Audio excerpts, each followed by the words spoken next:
ខ្ញុំមិនទៅខឹងគុំគួនជាមួយនឹងអ្នកណានោះទេបញ្ហាដែលខ្ញុំកំពុងតែដោះស្រាយទុក្ខលំបាកដែលខ្ញុំកំពុងតែជួបទាំងនេះគឺកើតឡើងដោយសារកម្មរបស់ខ្ញុំ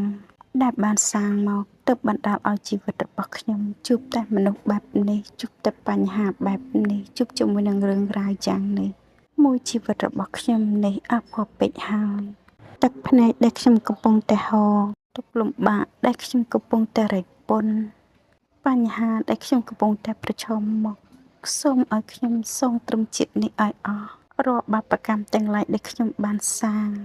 សូមឲ្យចប់គ្នាត្រឹមជាតិនេះកុំឲ្យបន្តទៅជាតិក្រោយកុំឲ្យខ្ញុំជួបមនុស្សបែបនេះទៀតកុំឲ្យខ្ញុំជួបជាមួយនឹងបញ្ហាយ៉ាងនេះទៀតហើយបើចំពោះអ្នកណាដែលបានសាងកម្មលើខ្ញុំសូមអហោសិកម្មត្រឹមជាតិនេះឈឺចាំគ្មានសម្លេងតែវាងំស្ទើរតែចង់បែកទ្រង់ពីបាក់ទ្រាំក្នុងការប្រឈមមុខពីបាក់ទ្រាំក្នុងការដោះស្រាយតែទោះបីជាជប់ក៏បីខ្ញុំត្រូវតែដើរទៅមុខរហូត